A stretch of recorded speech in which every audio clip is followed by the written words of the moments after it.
Welcome everyone, regulars and newbies. You are in for a treat as this is a story about action, adventure, drama, and most of all, a redeeming love, a romance. So grab your tea, coffees, biscuits, and bonbons and chocolate bonbons or beer, and let's get ready for the unveiling of the Lorna Doone Locomotive by Hornby. So the story goes. A robbery and one of the greatest love stories in British literature. This story comes to life in the novel by R.D. Blackmore, A Romance of Exmoor. This tale was also adapted for TV series in 1990 and several other movie versions, including the Lorna Doone of the year 2000 edition BBC. So, what do we know about Lorna Doone? A locomotive named after her. The story is one of great bravery, a love that stood the test of time, a forbidden love. The story starts on the 29th of November 1673. Lorna Doone, redeemed by love, a boy and a girl. Please join me as we learn about this.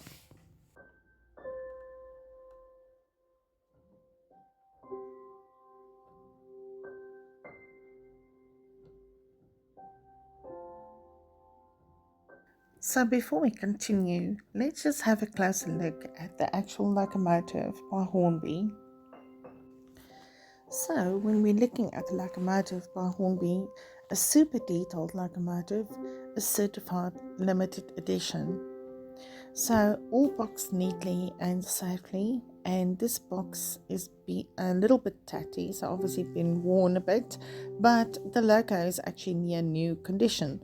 So if we turn the box on the side, we will see the model description, which is R2614 GWR in the wheel arrangement 422, Dean single.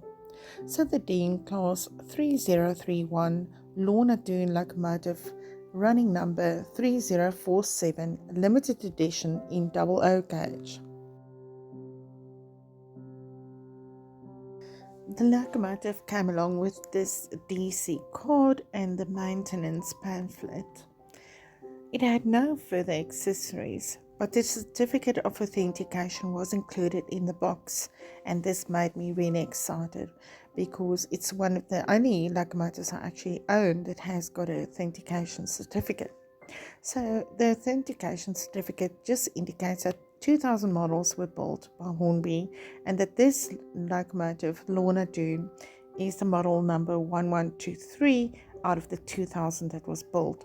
So quite a big thing, in my opinion, to have one of those 2000 locomotives that were built. But if you are fanatic about these things, I think you will appreciate the fact of it. So obviously, on the box certificate, it gives a brief outline of the history of Lorna Doone, and also on the locomotive signed off by Hornby to make it official, along with the limited details.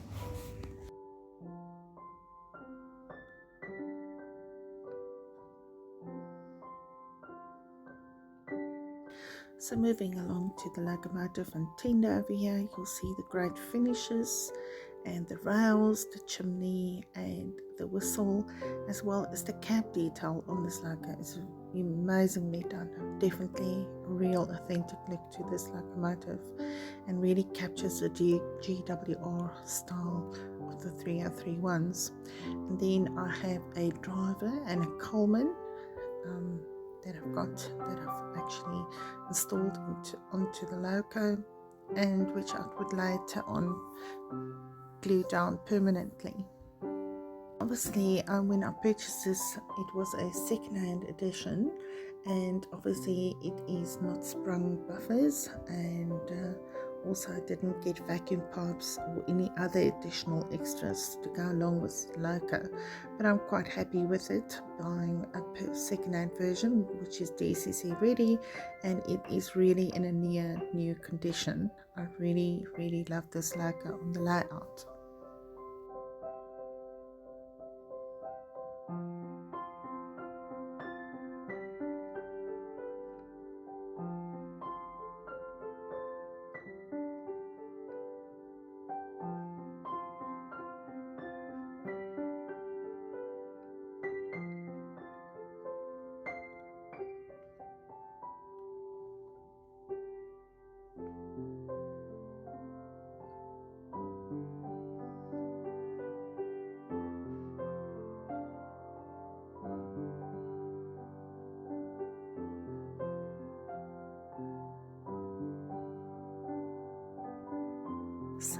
Another very interesting thing of the Lorna Doone locomotive in the GWR is a Dean Archilles class, and the logo is the logo on the locomotive of GWR crest between 1927 and 1947, and that is in the Brunswick green.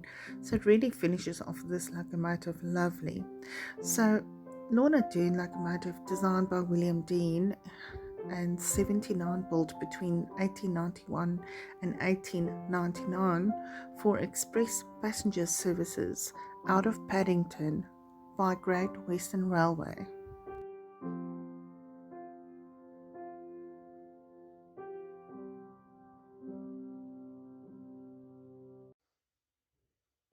Also important and interesting to note that the locomotives were also built during the period of conversion to the standard gauge.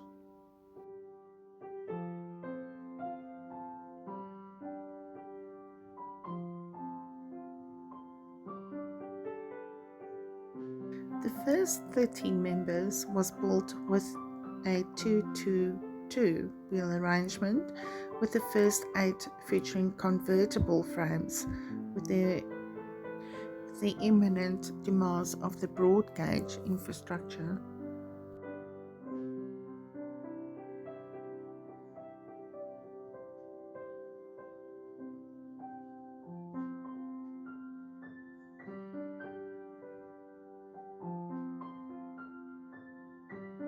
So again, these locomotives were manufactured for purposes of mixed traffic also, and then the wheel arrangement changed for the different class of passenger services as well to a 4-2-2 single wheeler arrangement.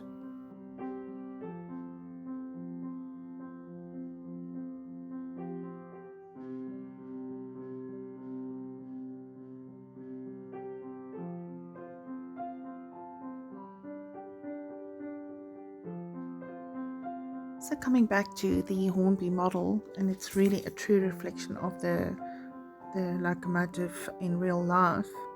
So Hornby decided to only manufacture 2,000 in 2007 of their limited edition, and complete with authentication numbered certificates in the R2614 model range by Hornby.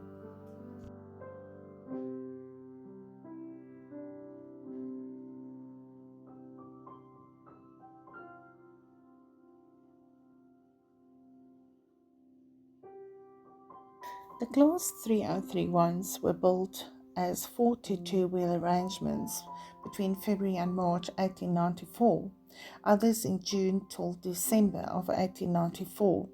Number 3047, Lorna Doone, entered service in February 1894. So despite the locomotive's speed, the 4-2-2 wheel arrangement design was soon thought to be outdated and unsuitable for modern operation.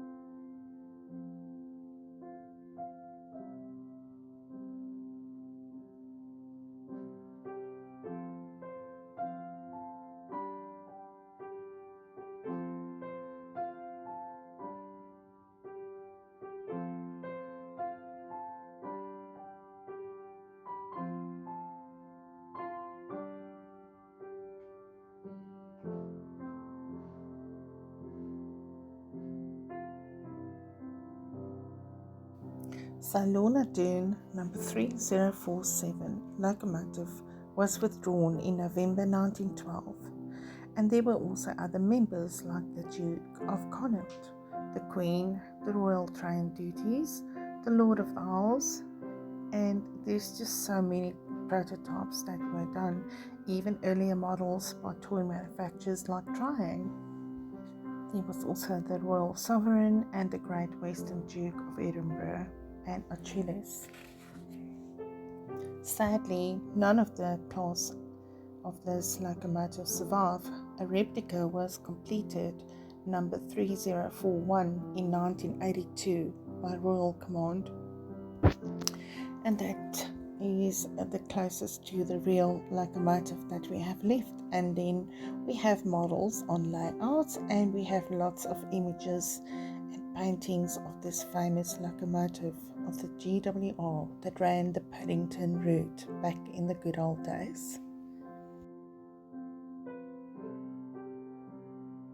So a lovely little locomotive all around, and I really think this is one of the great historical locomotives, and I just love it on the layout.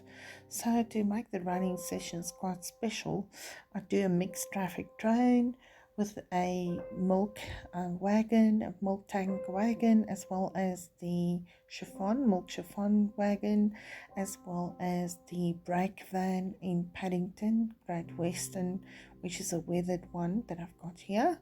And it's really nice addition to the locomotive, and it makes it really look authentic.